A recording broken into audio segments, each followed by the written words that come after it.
નમસ્કાર, હું છું કિરણ કાપુરે, વરિષ્ઠ પત્રકાર પ્રશાંત દયાળ આપણી સાથે છે. બનાસકાંઠામાં પાલનપુરની ઘટના છે અને પાલનપુરમાં બે જૂથ વચ્ચે નાણાંની લેતી દેતીમાં મારામારી થાય છે અને એમાંથી એક વ્યક્તિની હત્યા થાય છે. તે પછી પોલીસ ધરપકડ કરે છે હત્યા કરનારાઓની અને સાથે તેમની રિકન્સ્ટ્રક્શનના નામે તેમનો વરઘોડો કાઢે છે. આ વરઘોડો જ્યારે નીકળે છે ત્યારે પબ્લિક જે હોય છે તે તાળીઓ પાડતી હોય છે અને પોલીસ પર તે પછી આરોપ લાગે છે. તો આ પૂરા વિષય અંગે પ્રશાંતભાઈ સાથે ચર્ચા કરવી છે. પ્રશાંતભાઈ, આવી ઘટનાઓ ગુજરાતમાં ઘણી જોવા મળે છે કે રિકન્સ્ટ્રક્શનના નામે વરઘોડો નીકળે છે અને પોલીસ મારે છે. આ કિસ્સામાં ઘણા વિડીયો એવા સામે આવ્યા અને વાયરલ થયા, આપણે પણ સ્ટોરી કરી. પણ હવે આ પોલીસની જે વાત છે, પોલીસ મારે છે, એના પર પ્રશ્નો ઉઠી રહ્યા છે કે ભાઈ આ કાયદો આપણા ત્યાં છે એવું નથી લાગી રહ્યું. પોલીસ પર આવો આરોપ છે. આમાં બે ત્રણ વસ્તુ છે કિરણ, કે રિકન્સ્ટ્રક્શનનો અર્થ એવો છે કે ગુનેગારે જ્યારે ઘટનાને અંજામ આપ્યો ત્યારે કયો ગુનેગાર શું કરતો હતો એ જાણવાનો એક પ્રયાસ હોય છે. રિકન્સ્ટ્રક્શનનો બીજો અર્થ એવો પણ થાય છે કે પોલીસ ગુનો કેવી રીતના થયો એ સમજવા માગતી હોય છે અને કાગળ ઉપર લેવા માગતી હોય છે. પણ હવે જે ઘટનાઓ ઘટી રહી છે, આપણે પાલનપુરની ઘટનાની જ વાત કરીએ તો પાલનપુરમાં એક ચૌધરી નામના વ્યક્તિની હત્યા થાય છે. એમાં 6 થી 8 આરોપીઓ પકડાય છે. એમને ઘટના સ્થળે લાવે છે અને પછી એમની જાહેરમાં ધોલાઈ થાય છે અને ત્યાં આગળ જે લોકો ઊભા છે એ પોલીસ જિંદાબાદના નારા લગાવે છે. તો આવું કેમ થાય છે? તો વર્ષો પહેલાં એટલે પાછળ જઈએ આપણે ભૂતકાળની અંદર, તો આ કંઈ નવી પદ્ધતિ પોલીસની નથી. પોલીસ પહેલાં પણ આવી રીતના ગુનેગારોને જાહેરમાં લાવીને ફટકારતી હતી, ઝાડ સાથે બાંધીને ફટકારતી હતી. મેં એવો પણ સમય જોયો છે કે કોઈ વિસ્તારનો કોઈ ડોન હોય તો એની એક તરફની દાઢી કે મૂછ કાઢી નાખે અને ગધેડા ઉપર બેસાડે અને એ જ વિસ્તારમાં ફેરવે અને હું ડોન છું એવા હાથમાં પાટિયા પકડાવતી હતી. આ એક જૂની પદ્ધતિ છે, નવું કંઈ નથી. પણ હવે સમય શું થયો કે જ્યારે આ ઘટનાઓ પહેલાં ચાલતી હતી ત્યારે એક તો માનવ અધિકાર પંચ જેવું કંઈ હતું નહીં, આપણા દેશમાં અસ્તિત્વ નહોતું ધરાવતું. એટલે ગુનેગારને પણ માનવ અધિકાર હોય એ વાત ત્યાં નહોતી. બીજું, ત્યારે ટેકનોલોજી પણ નહોતી, સીસીટીવી કેમેરા નહોતા કે મોબાઈલ નહોતા. હવે સમય બદલાયો છે અને બદલાયેલા સમય પ્રમાણે હવે સુપ્રીમ કોર્ટે પણ કેટલીક માર્ગદર્શિકાઓ આપી છે પોલીસને કે પકડાયેલા આરોપીઓ સાથે કેવો વ્યવહાર કરવો, શું કરવું, શું ન કરવું, એ પ્રકારના હવે કાયદાઓ અસ્તિત્વમાં આવી ગયા છે. પણ પોલીસ આ કરે છે શું કામ? એ બે મુદ્દા બહુ સ્પષ્ટ રીતે સમજવા જોઈએ. પહેલાં તો પોલીસ લોકોના મનમાં જે ડર ઊભો થયો છે ગુનેગારને લઈને, એ ડર તોડવાની એક એક્સરસાઇઝ કરે છે, જે પહેલાં પણ કરતી હતી. એ એક્સરસાઇઝનો એક ભાગ છે એવું હું માનું છું કે કાગળ ઉપર આવી કોઈ એક્સરસાઇઝ છે નહીં. એટલે કોઈ એવું કે કઈ કાયદા પોથીમાં આવું લખ્યું છે, તો ક્યાંય કાયદા પોથીમાં લખ્યું નથી. અને આપણું જે વ્યવસ્થા છે કે જ્યુડિશરી છે કે પોલીસિંગ છે એ કે બધું જ કાયદા પોથીથી ચાલે છે એવું આદર્શ માની લેવું પણ કંઈ જરૂરી નથી. તો પહેલો મુદ્દો તો એવો છે કે ગુનેગારનો જે ખોફ ઊભો થયો છે સમાજમાં, એ તોડવા માટેની આ પોલીસની એક જૂની પરંપરા છે, વર્ષોથી ચાલતી પરંપરા છે. પણ હવે કાયદાની જોગવાઈઓ જે આવી છે એ પ્રમાણે એવું છે કે હવે તમે ગુનેગારને આ રીતના મારી શકતા નથી. બરોબર. આ એક કાયદાની જોગવાઈની વાત છે. તો ગુનેગારને ન મારવો જોઈએ એક એવો પ્રશ્ન પણ ઉઠે છે. સમાજનો બહુ મોટો વર્ગ જે છે, હું એવું કહીશ કે 95-96% લોકો એવું માને છે કે મારવો જોઈએ.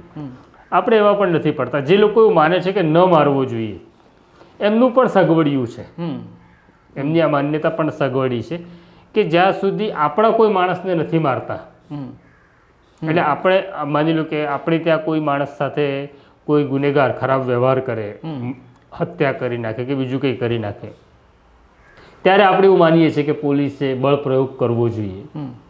તો આપણા ધોરણો બદલાઈ જતા હોય છે. પણ જ્યાં સુધી આપણા સુધી આવતું નથી ત્યાં સુધી આપણે પહેલાં માનવ અધિકારની વાત કરીએ છીએ કે માનવ અધિકાર પ્રમાણે ન કરવું જોઈએ.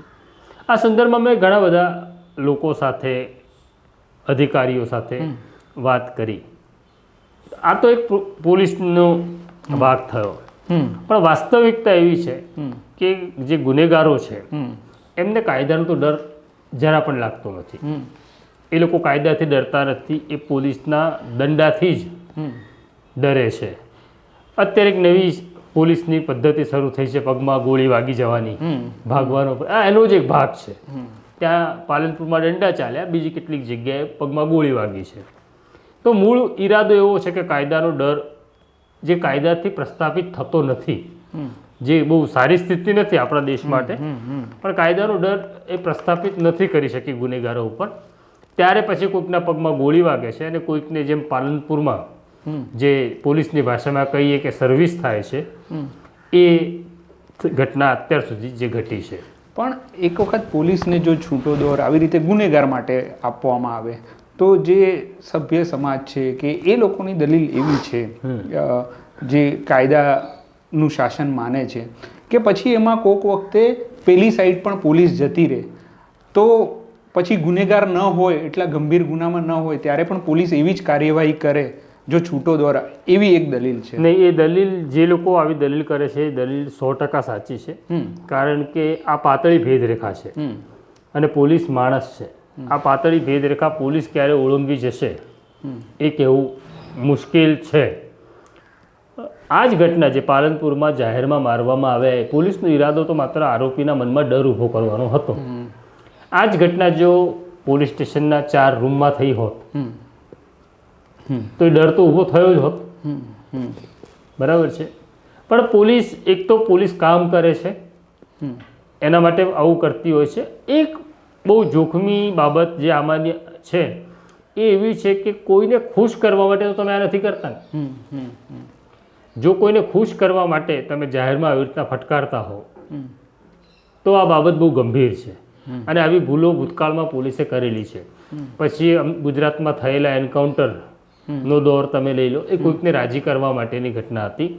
કે પછી થોડા સમય પહેલાં ખેડાના માતરની અંદર નવરાત્રિના તહેવારો દરમિયાન હિન્દુ મુસલમાનનો ઝઘડો થાય છે અને પોલીસ એ મુસ્લિમ આરોપીઓ જે હતા એને થાંભલા સાથે બાંધીને ફટકારે છે અને આજુબાજુ હિન્દુઓનું ટોળું છે અને જય શ્રી રામના નારા લાગે અને તમે પોલીસ અધિકારી તરીકે પોરસાઈ જાઓ, એ પણ બહુ જોખમી છે. આ કિસ્સામાં એક શક્યતા એવી રહેલી છે જે આપણે કાગળ ઉપર ન એસ્ટાબ્લિશ કરી શકીએ કે મરનાર વ્યક્તિ જે છે એ ચૌધરી સમાજથી છે. ત્યાં આગળ ચૌધરીઓનું પ્રભુત્વ છે વિસ્તારની અંદર અને એ વિધાનસભાના અધ્યક્ષનો વિસ્તાર પણ છે. એટલે શક્યતા, થોડીક શક્યતા એવી રહી છે કે કોઈકને રાજી કરવા માટે તમે આખી ઘટનાઓને અંજામ આપો, આવી રીતના જાહેરમાં મારો. પણ આ બધી રીતના જોખમી છે. જોખમી એટલા માટે છે કે જ્યારે આ જે પોલીસ જિંદાબાદના નારા લાગે છે ને, પોલીસ જ્યારે કોર્ટમાં પહોંચે છે ને ત્યારે જિંદાબાદના નારા કામમાં નથી આવતા. માતરની જ ઘટનાની વાત કરું તો માતરની ઘટનામાં એ પોલીસ કર્મચારીઓને સજા થઈ. જે મામલો હવે સુપ્રીમ કોર્ટ સુધી પહોંચ્યો છે, પોલીસ સુપ્રીમ કોર્ટમાં ગઈ છે, પણ ત્યારે સરકાર કે જિંદાબાદના નારા લગાડનારા નથી બચાવી શકતા.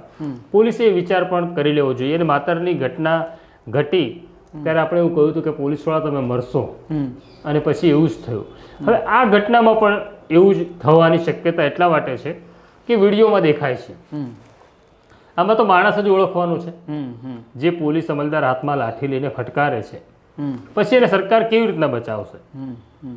ઓકે, હવે આમાં એવું છે કે તમે જે વાત કરી કે ભાઈ કાયદાનો ડર નથી, પોલીસના દંડાનો ડર છે, તો જ્યારે આવી રીતે ફટકારે છે કોઈ, તો એના તો વિડીયો અસંખ્ય વાયરલ થયા છે અને આવું તો કેટલાય વર્ષોથી પ્રેક્ટિસ ચાલે છે, તોય એ ડર નથી પેસતો અને ગુના તો વધી રહ્યા છે. તો આમાં તો કંઈ ડર ઊભો નથી થઈ રહ્યો પોલીસના દંડાનું, આડકતરી રીતે એવું એસ્ટાબ્લિશ થાય છે. નહીં, એટલે આની અંદર એવું થાય છે કે દરેક વખતે અલગ ગુનેગાર છે ને. એક વખત જેને માર ખાધો છે પોલીસનો, એ ફરી હિંમત આવી નથી કરતો. એટલે દરેક વખતે અલગ અલગ ઘટનાઓ ઘટે છે. એટલે આપણને એવું લાગે છે કે પોલીસના મારનો ડર ઊભો નથી થઈ રહ્યો. ડર તો ચોક્કસ લાગે છે.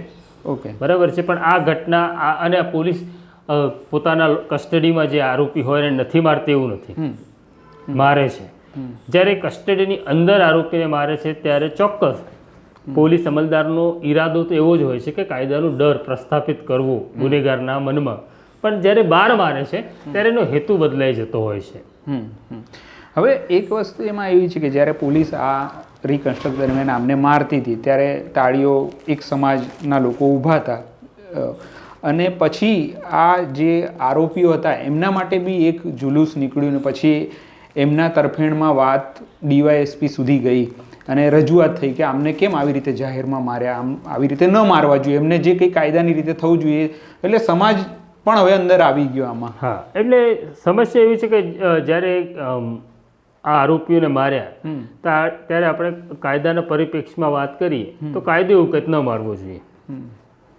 અને જ્યારે જેને માર પડ્યો, જે આરોપીઓ હતા એને માર પડ્યો, એ આરોપીઓના પરિવારજનો આ રજૂઆત કરે કે આ કાયદાની વિરુદ્ધ તમે કર્યું છે ત્યાં સુધી બરાબર છે, પણ એ આરોપી કઈ જ્ઞાતિ કે કયા સમાજથી આવે છે અને એના માટે જો સમાજ ના લોકો જાહેરમાં આવીને એવું કહે કે અમારા સમાજનો માણસ છે, તો તમારા સમાજના માણસે ખૂન કર્યું તો ત્યારે પણ બોલવું જોઈતું હતું ને. ત્યારે તમારે એવું કહેવું જોઈતું હતું કે અમારા સમાજના માણસે કર્યું છે, એક માણસ મરી ગયો છે એ વાતે સાચી છે, તો આને ફાંસી આપો. તો ત્યારે સમાજ બોલતો નથી. એટલે આરોપી હોય છે, એને એ પછી સમાજને એની સાથે જોડવો ન જોઈએ. પણ કમનસીબ છે કે પાલનપુરમાં એવી ઘટના ઘટી કે જે માર ખાનારો આરોપી છે એના સમાજના લોકો આવ્યા અને અમારા સમાજને માર પડ્યો. એ રજૂઆત વ્યાજબી નથી. એમને ત્યાં સુધી વ્યાજબી છે કે આ રીતના ન મારવા જોઈએ. પણ જ્યારે આવા વિડીયો આવે છે બહાર ત્યારે એટલે કોર્ટ કે એમના નજરમાં આ આવે તો એ લોકો સંજ્ઞાન લઈને આને કેવી રીતે જુએ છે આખી ઘટનાને કે ભાઈ પોલીસ આવું કરી રહી છે જે જાહેરમાં થઈ રહ્યું છે. કાયદાની પરિભાષામાં વાત કરીએ આપણે તો આ તો માનવ અધિકાર નું હનન છે. કારણ કે સુપ્રીમ કોર્ટ પણ એવું કહે છે કે તમે ભલે આરોપી છે પણ એના પણ માનવ અધિકાર છે, જે પહેલાં ચાલી ગયું, વર્ષો પહેલાં એક પ્રણાલિકા હતી, ચાલી ગયું. પણ હવે સમય બદલાયો છે. હવે તમારે માની લો કે ખોટું પણ કરવું હોય તો એવી રીતના કરવાનું છે કે જેમાં તમે પકડાવ નહીં. આમાં તો પોલીસ પકડાઈ જાય, પોલીસે જ પોતે પુરાવા ઊભા કરે. કારણ કે આ ઘટના જ્યારે પાલનપુરમાં ઘટે છે ત્યારે હજારો લોકો આ ઘટના જોઈ રહ્યા હતા અને હજારો લોકોના હાથમાં મોબાઈલ ફોન હતા અને બધા વિડીયો રેકોર્ડ કરી રહ્યા હતા.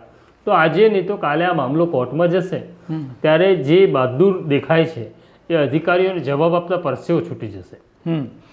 અને પોલીસ જ્યારે આવી રીતે મારતી હોય છે ત્યારે આમાં સરકારનો પક્ષ શું હોય છે? સરકાર કોઈ આ રીતે કંઈ એમનું નિરીક્ષણ હોય છે, કંઈક જુએ છે, એ શું એમનું સ્ટેન્ડ હોય છે? સરકાર બે બાજુ ચાલે છે. આવું બધું થાય ને સરકારને ક્યાંક ને ક્યાંક ગમતું હોય છે. કારણ કે પોલીસ છે કોનું પ્રતિનિધિત્વ કરે છે? પોલીસ તો સરકારનું પ્રતિનિધિત્વ જ કરે છે. એટલે એક જગ્યાએ હમણાં હર્ષ સંઘવી એવું બોલ્યા કે આરોપીમાં તમારો ડર હોવો જોઈએ અને જે ગુનો કરે એની ચાલ બદલાવી જોઈએ. હવે ચાલ બદલાવી જોઈએ છે ને એ બહુ ટ્રિકી શબ્દ છે. એટલે બધા જ સમજી ગયા હતા ત્યાં બેઠેલા સામાન્ય લોકો અને પોલીસ અધિકારીઓ કે ચાલ બદલાવી જોઈએ એનો અર્થ શું. અને પછી એમણે એવું કીધું જે કરજો કરો એ સમજી વિચારીને કરજો. એટલે ભલે આરોપીની ચાલ બદલાય પણ એ આરોપીની ચાલ બદલવા માટે તમે જે પ્રક્રિયા કરો છો એ કેમેરામાં કેદ ન થાય એનું પણ તમે ધ્યાન રાખજો. આવું પણ અર્થઘટન થાય. એટલે સરકારને ગમતું હોય છે પણ જ્યારે આ મામલો કોર્ટમાં પહોંચે છે ને ત્યારે સરકાર ખુલીને આનો બચાવ પણ નથી કરી શકતી ને. હવે છેલ્લો સવાલ કે પોલીસનો જ્યારે આવો માર પડે, કોઈ ગુનેગારને સબક મળે, પછી એ ગુનો નથી કરતો એવી કોઈ પેલી એ છે એવું કંઈ અભ્યાસ કે એવું કશું? મારા અનુભવથી કહું અનુભવ કે 99% કિસ્સામાં એવું બન્યું છે. અચ્છા. કે એક વખત જેને પોલીસનો આ પ્રકારનો માર ખાધો છે એ ફરી ગુનો કરવાની હિંમત નથી કરતો. ઓકે. પોલીસે આ લોકોને આ રીતે જાહેરમાં મારવા જોઈએ કે નહીં તે વિશે તમારો મત પણ અગત્યનો છે. એટલે તમે તમારો મત જરૂરથી કોમેન્ટ બોક્સમાં લખશો. પ્રશાંતભાઈ સાથે આ પ્રકારની ગંભીર મુદ્દાઓની ચર્ચા અમે લઈને આવતા રહીશું. મારા સાથી દર્શીલ અને ઉર્વિશ સાથે મને રજા આપશો. નમસ્કાર.